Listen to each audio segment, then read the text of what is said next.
Saudara yang terkasih, kalau baca sekilas dari 4 bacaan firman Tuhan pada hari ini, kalau kita tidak dalami dengan sungguh-sungguh, maka kita bisa tersesat pada kesimpulan awal bahwa kalau kita taat pada Tuhan, kalau kita setia pada Tuhan, maka pasti diberkati, maka kita pasti akan hidup, sedangkan orang yang tidak taat, orang fasik pasti celaka. Seolah-olah itu kesimpulan ringkasan kalau kita cuma baca sekilas. Makanya orang datang kepada Tuhan itu berjuang melakukan semua firman Tuhan, tapi ketaatannya jadi alat tukar atau transaksi untuk berkat Tuhan. Itu yang kita baca di dalam Ulangan Pilih Hidup, maka akan begini. Kalau di Mazmur, kalau orang yang benar, dia akan jadi pohon, bukan jadi sekam. Pohon itu nancap, sekam kena angin aja hilang. Kalau Filemon taat pada Paulus, maka semua utangnya akan dihapuskan. Saudara yang terkasih, taat itu bukan alat tukar atau transaksi terhadap berkat, karena kita lihat sebenarnya kurang taat apa Paulus itu. Paulus sangat taat. Tapi lihat, sebagian besar hidupnya melayani Tuhan, kalau tidak di pelarian, persembunyian, ya di penjara. Semenjak dia mengenal Tuhan Yesus, kurang taat apa dia? Tapi semenjak dia memutuskan untuk mengikut Yesus, semenjak itu dimulai babak belurnya, penderitaannya. Kurang taat apa Paulus? Lihat, dia sedang dalam penjara. Tapi apa yang diurusinya? Rekonsiliasi antara si Filemon dan Onesimus. Dia sibuk berdoa dan bersyukur mendengar berita-berita tentang jemaat yang bertumbuh dalam iman.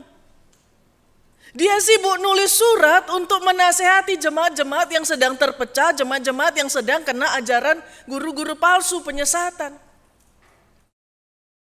Di dalam penjara, dia tidak minta dikasihani, minta diperhatikan, minta dilihat keadaannya, tapi dia sibuk sekali tetap melayani dan jadi terang di tempat yang segelap dan sehina itu.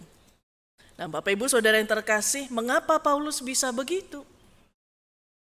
Karena itulah yang disebut murid Kristus. Padahal waktu itu Paulus sebenarnya sudah menjadi rasul. Kalau guru, dia itu sudah guru levelnya level senior, pengajar. Dan kalau di penjara, seorang yang sudah sebesar itu, harusnya dialah yang diservis, dialah yang disupport, dialah yang kita bela dalam demo-demo. Tapi tidak. Kenapa? Karena di dalam penjara itu dia lepaskan, dia tanggalkan kebanggaannya sebagai rasul, sebagai guru pengajar senior. Yang dipakainya apa? Baju murid Kristus. Itu identitasnya. Sehingga walaupun dia sedang mengajar, tapi dalam penjara tidak lupa dia tetap masih belajar. Dia masih mencoba untuk melakukan segala sesuatu walaupun di dalam penjara dengan pikiran Kristus, dengan perbuatan Kristus. Saya membayangkan kalau kita di dalam penjara mungkin karena Injil, apa yang bisa kita lakukan? Mungkin kita akan lebih banyak nangis, lebih banyak mengeluh, Tuhan aku melayani tapi kok akhir ending hidupku begini.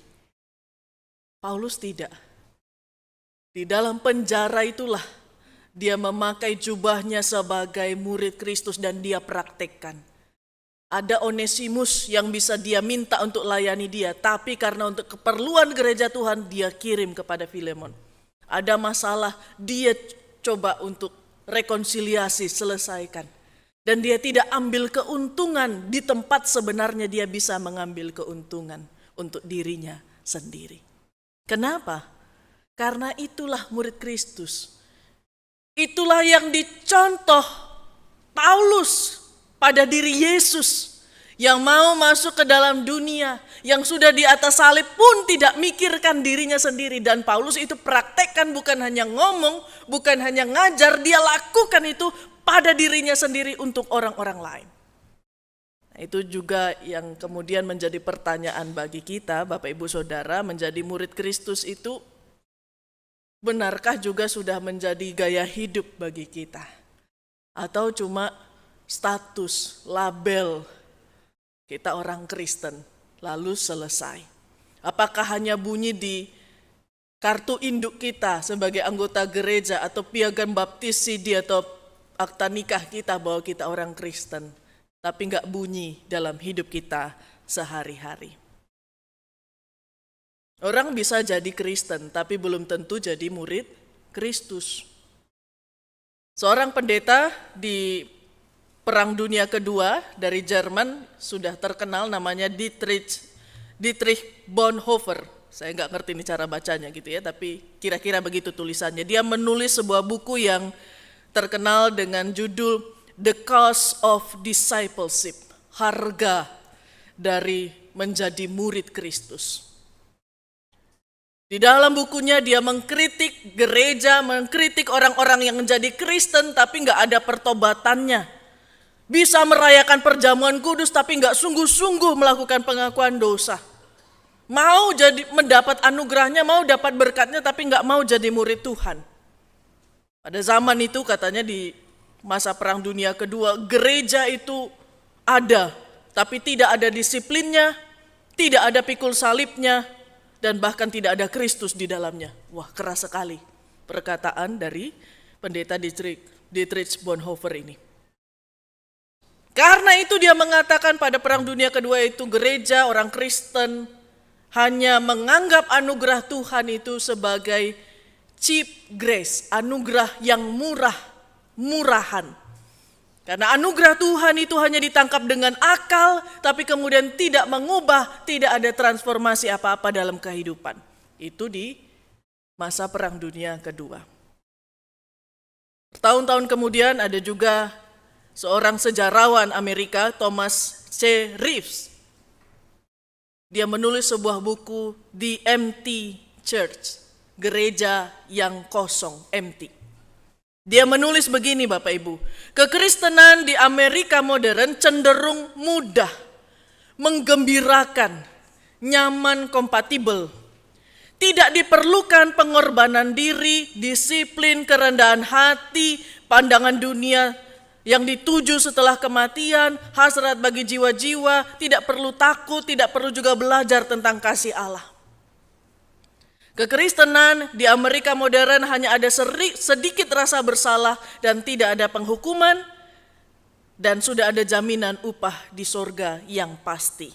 Maka dia menulis, apa yang kita miliki sekarang mungkin sangat cocok dilabeli kekristenan konsumen. Harganya murah dan kepuasan konsumen terjamin. Ceenae jadi orang Kristen katanya. Berita firman Tuhan untuk pertobatan di korupsi, jadi nggak apa-apa wes, nggak apa-apa begini aja cukup. Ayo hadir perjamuan kudus, nggak perlu bertobat, yang penting makan roti, minum anggur, wes. Oh nggak apa-apa pelayanan rajin, tapi nggak usah persiapan sungguh-sungguh gitu. Oh nggak apa-apa, yang penting hadir ke gereja, nggak perlu ngerti Alkitab, nggak apa-apa. Yang penting kamu nyaman di sini, gitu ya. Harganya jadi murahan, cheap grace. Yang penting kepuasan konsumen katanya. Gak urus Tuhan mau apa. Yang penting kita senang, itu yang ditawarkan kekristenan zaman sekarang. Bapak Ibu, ternyata ini sudah persoalan berabad-abad begitu ya. Ini persoalan yang diteliti dan ditulis, diteriakkan oleh banyak orang. Jadi Kristen itu bisa banyak orang, tapi jadi murid Kristus belum tentu. Makanya Tuhan Yesus ingatkan dalam Lukas, ketika nanti anak manusia datang, apakah dia mendapati iman di bumi? Jangan-jangan yang dilihatnya hanya lembar-lembar akta member gereja, piagam-piagam baptis, tapi tidak ada satupun iman di dalamnya. Karena itu hari ini kita membaca Injil Lukas ini sangat penting untuk menjadi balance, untuk seimbang dengan 3 bacaan yang lainnya. Tuhan Yesus berkata, kalau memakai istilah Pendeta Dietrich Bonhoeffer tadi, ada ongkos yang sangat mahal yang harus dihitung sejak awal untuk bisa mengikuti Yesus, untuk jadi murid Tuhan.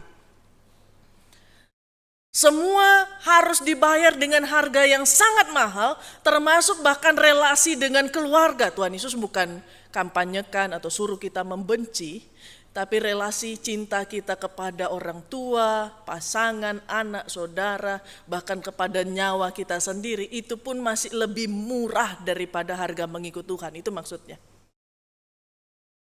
Kalau dia tidak sengoyo itu ngikut Tuhan, maka nggak bisa jadi murid Tuhan. Kalau maunya yang nyaman-nyaman, yang santai-santai, yang penting katekisasi sependek-pendeknya, ya semudah-mudahnya, ya sudah. Nggak bisa menjadi murid. Dia bisa jawab semua pertanyaan, informasi, pengetahuan dari Kejadian sampai Wahyu. Dia bisa tahu semua doktrin gereja. Tapi kalau dia tidak bisa melepaskan dirinya dan memberi harga yang sangat mahal bagi Kristus, dia nggak bisa jadi, kita nggak bisa menjadi murid Kristus. Tuhan bilang duduk dulu, hitung ongkosnya, pertimbangkan semua resiko, lalu buat keputusan, jangan asal-asalan, jangan tergesa-gesa, bukan hanya formalitas, bukan hanya spontanitas, bukan hanya emosional. Keputusan itu harus sangat serius dan harus sedetail mungkin, serinci mungkin, sesempurna mungkin. Karena itu ditulis dalam lagu yang terkenal itu, I have decided to follow Jesus, no turning back. Nggak bisa putar balik. Kalau sudah ikut Tuhan Yesus itu, ya nggak bisa mundur, nggak bisa putar balik, harus jalan terus apapun yang terjadi. Nggak boleh jadi orang Kristen mangkrak, di awalnya kelihatan wah, tapi kemudian nggak dikerjakan selanjutnya. Pakai istilahnya pemadam kebakaran, pantang pulang sebelum padam. Harus kerja terus sampai api dosa itu padam. Kita harus kerjakan, kita harus padamkan kuasa dosa itu. Harus mengikut Yesus itu harus sampai misi selesai, sampai hembusan nafas terakhir kita. Nggak bisa dari awal masuk lalu kemudian ya sudah tengah-tengahnya seasal-asalnya, sekadarnya saja. Karena itu dalam bacaan kita hari ini, saudara, Musa dan pemazmur meminta kita untuk memilih. Menarik ini, karena seperti Paulus tadi kepada Filemon, aku enggak paksa lo, aku berharap engkau melakukan permintaanku ini dengan sukarela. Pemazmur dan Musa juga tahu bahwa isi hatinya Tuhan itu ketaatan enggak bisa dipaksa. Kesetiaan manusia itu harus sukarela. Mau jadi murid Tuhan Yesus itu nggak bisa dikondisikan oleh orang lain. Musa dan pemazmur mengatakan pilih mana. Bacaan kita tadi seolah-olah tampaknya pilih berkat atau kutuk, hidup atau mati, beruntung atau celaka. Sebenarnya satu pilihannya, pilih Tuhan atau bukan Tuhan. Apakah kita pilih Tuhan atau tidak? Kebanyakan kita hanya pilih berkat Tuhan, bukan Tuhannya soalnya ya. Dan kalau pilih Tuhan, maka semua aspek dalam hidupmu, semua langkahmu, semua detikmu, setiap hari engkau harus pakai hidup baru dalam Tuhan itu, bukan hanya sesekali. Contoh Israel, memilih Tuhan hanya waktu susah, waktu dijajah, nangis-nangis, puasa, berdoa, ibadahnya kenceng lagi. Tapi setelah kemudian semua aman, cari berhala lagi. Makanya Tuhan itu bolak-balik mengatakan orang Israel itu tegar tengkuk. Percaya katanya kami pilih Tuhan. Tapi dalam prakteknya Tuhan bukan pilihan utama. Dan kita lihat bedanya dengan Paulus, Bapak Ibu ya. Paulus ketika dia sebenarnya bisa mengeluh dan menggugat Tuhan. Tuhan, aku sudah mendirikan banyak gereja. Kok aku di penjara ini gak habis-habis? Kok penyakitku gak sembuh-sembuh gitu. Dia sebenarnya punya banyak hal yang bisa dia tuntut dari Tuhan. Tapi dia nggak sempat mikir itu, malah dia sibuk melayani, sibuk ngurusin, sibuk mendamaikan. Dia sibuk terus belajar seperti Kristus. Kenapa? Karena pilihan Paulus itu pilihan yang sudah duduk dan menghitung ongkos. PA kemarin temanya tentang Ulangan 30 ini madu atau racun. Murid Kristus itu kalau mau ikut Tuhan Yesus, ditawarin madu atau racun, mungkin kita akan pilih saya mau madunya Tuhan. Tapi murid Kristus yang benar akan bilang saya mau dikasih madu sama Tuhan, mau dikasih racun sama Tuhan. Enggak apa-apa, saya ikut terus. Bisakah kita jadi orang yang seperti itu Bapak Ibu? Karena kalau cuma follower ikut cari madunya berkatnya saja, kan tinggal gampang nanti pas dapat racun tinggal unfollow gitu ya. Enggak ikut lagi.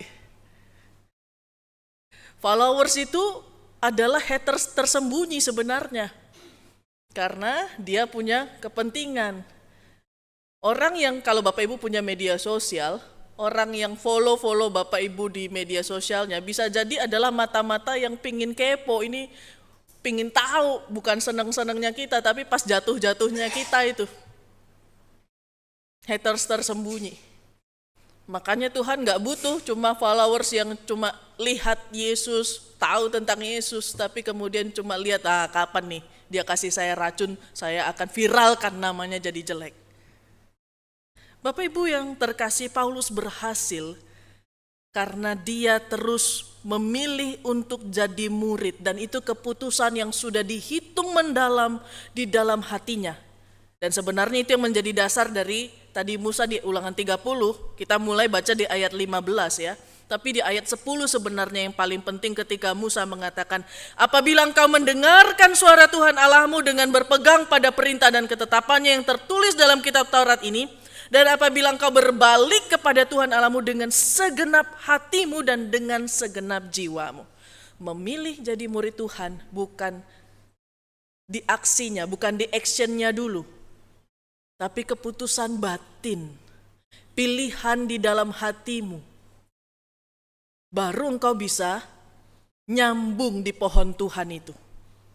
Kalau enggak, cuma perbuatannya saja yang seperti murid Kristus, ya kita seperti benalu atau seperti sekam. Nanti ketika ujian datang, angin kencang datang, sekam hilang. Tapi pohon yang ditanam dalam Tuhan, mau angin sekencang apapun, enggak akan mudah patah. Ketaatan pada Tuhan, menjadi murid Tuhan itu bukan sekedar berkegiatan, berpelayanan seperti orang Kristen, tapi harus mau hidup menjadi murid yang belajar gimana Yesus hidup, bagaimana Yesus berpikir, bagaimana Yesus mengambil keputusan, bagaimana Yesus memperlakukan orang lain, itu yang harus dikerjakan. Dan Paulus mengerjakan itu bukan di mimbar-mimbar yang megah. Paulus praktekkan itu di dalam penjara. Masa kita yang hidup nyaman di luar penjara ini nggak bisa mempraktekkan apa yang dikerjakan oleh Kristus. Menarik Bapak Ibu, dalam demo yang barusan terjadi di negara kita, saya merenung satu hal tentang seragam ojol. Kenapa? Ojek online ini sekarang jadi golongan yang punya posisi tawar dan pengaruh. Biasanya ojol itu jaketnya hanya dipakai waktu demo ojol, ya. Mau masuk mall aja harus dibuka loh jaket itu, nggak boleh masuk. Sekarang karena Avan, maka demo itu sekarang isinya bukan lagi jas-jas mahasiswa, bukan lagi jas-jas serikat buruh. Biasanya kan itu ya, kalau demo negara itu entah kampus mana, lalu serikat buruh mana. Sekarang orang pakai apa? Jaket ojol. Setara loh. Jaket yang dulunya dianggap kelas rendahan, yang masuk mall aja harus dibuka, sekarang malah diundang masuk istana. Entah benar atau tidak, saya nggak ada kepentingan soal itu, ya. Tapi Bapak Ibu, yang menarik ketika jaket ini masuk istana, apa komentar orang-orang? Kok jaketnya bersih ya, baru ya? Kok sepatunya kinclong ya? Bapak Ibu ikut ya berita itu. Nanti kalau nggak diikuti takutnya nggak nyambung. Betul ya? Saya mikir, entah ini nggak ada kaitannya sebenarnya dengan yang terjadi di istana. Saya mikir, kita itu sebagai orang Kristen, kalau jadi murid Kristus, kita pakai jasnya apa ya? Jaketnya apa ya? Kalau misalnya ada jaket murid Kristus kita pakai, tapi orang bilang, kok jaketnya masih kinclong ya, masih bersih ya. Berarti dia selama ini nggak kerja pekabaran Injil ya. Berarti selama ini dia nggak kerja nolong orang yang ada di lumpur-lumpur hina itu ya. Kok sepatunya masih bersih ya, mahal lagi. Berarti jangan-jangan dia kelola persembahan ini nggak bener nih dia pakai untuk beli sepatu mahal. Kira-kira begitu ya. Kalau saya membandingkan gereja dengan jaket ojol kan ya Bapak Ibu ya. Orang kan akan bilang, ih gereja ini gedungnya besar loh, kinclong-kinclong aja loh. Orang-orangnya ya ASEAN di dalam nyaman-nyaman. Jangan-jangan mereka hanya joget-joget ya waktu rapat itu ya. Kan bisa jadi. Dibahasnya, rapatnya sampai tengah malam. Tapi konsumsinya melimpah-limpah. Waktu ada orang miskin, air putih aja nggak dikasih.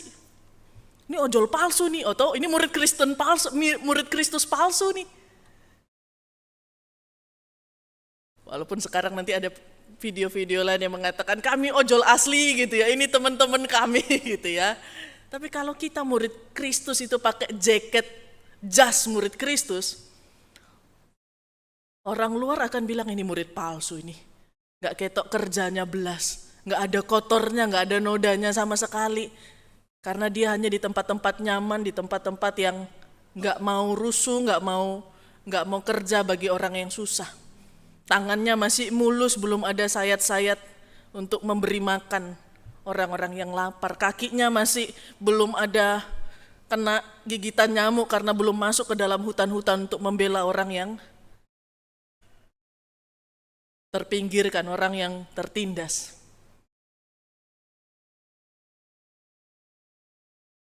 Kalau ojol saja menjadi sebuah komunitas baru yang sekarang diundang dan hadir dan bangga untuk pakai jaket ojolnya. Kemarin hari Kamis Ikrar Jogo Surabaya, ojol itu malah harus pakai seragam ojolnya dan berfoto dengan Pak Eri gitu ya. Dan begitu banyak. PGI mengundang orang Kristen. Nggak ada yang muncul ya. Nggak ada seragamnya soalnya nggak kelihatan gitu ya. PGI mengundang orang-orang Kristen Surabaya, tapi nggak muncul. Kenapa? Entah kita memang nggak punya seragam, tapi memang jangan-jangan selama ini orang nggak bisa bedakan. Ini orang benar murid Kristus atau bukan? Nggak ketok kita ini. Terlalu kinclong mungkin. Terlalu nyaman mungkin. Karena berita kita, suara kita, kerja kita nggak ngefek, nggak dampak kepada negara ini. Kepada orang-orang yang menderita. Kita bisa mengatakan, oh kami minoritas, kami dibully, so what? Wong ojol aja dianggap hina, tapi mereka bisa speak up, masa gereja kalah? Masa mereka bisa tunjukkan identitasnya, kami murid Kristus, kami ojol aja bisa. Dan berani bangga, walaupun itu dianggap hina oleh dunia. Karena itu saudara, memang tidak mudah jadi murid Kristus, butuh proses panjang, perlu terus belajar. Hari ini setelah kebaktian akan ada rapat untuk program gereja tahun depan, bahkan 5 tahun ke depan. Kita perlu mikir dan berdoa, apakah program-program ini sama dengan program DPR ya, yang kelihatan berbunga-bunga dengan anggaran besar dan bagus, tapi nggak peduli dan nggak menjawab air mata dan penderitaan umat, atau kita bersama-sama mau coba mikir, iya aku komisi, aku majelis, aku bidang ini. Tuhan suruh aku apa ya? Apa yang aku pikirkan? Kadang-kadang itu orang rapat di gereja yang penting cepat pulang wes malam ini, ayo cepat buat copy paste aja dari program-program yang lalu. Gak pernah tanya, Tuhan minta aku apa ya, misi aku dari Tuhan apa ya, untuk tahun ini, untuk gerejaku apa ya. Pokoknya cepat, pokoknya anggaran gereja ada, pokoknya persembahan cukup, pokoknya orang yang datang banyak. Tapi gak pernah kita pikirkan, kalau saya murid Kristus, apa yang saya harus pikirkan, apa yang harus saya bunyikan dalam program, dalam pelayanan saya, dalam hidup setiap hari saya, dari pagi seperti lagu Kerubim yang indah tadi, sampai malam hari. Apakah saya pakai jaket saya itu, jas sebagai murid Kristus itu, sehingga orang bisa lihat bahwa betul Kristus yang hidup di dalam diri kita. Identitas Kristus itu terpancar.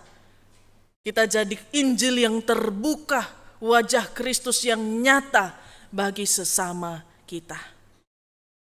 Orang Kristen bisa banyak, tapi benarkah semua mau menjadi murid Kristus? Yang hadir di gereja ini bisa banyak, tapi benarkah sudah benar-benar memilih? Jangan-jangan lebih banyak orang ragu-ragu. Benarkah kita memilih menjadi murid Kristus, hidup seperti Kristus, atau cuma nebeng pada nama Tuhan Yesus? Selamat memeriksa diri, selamat untuk bekerja bersama dengan Kristus. Amin. Saat hening bagi kita.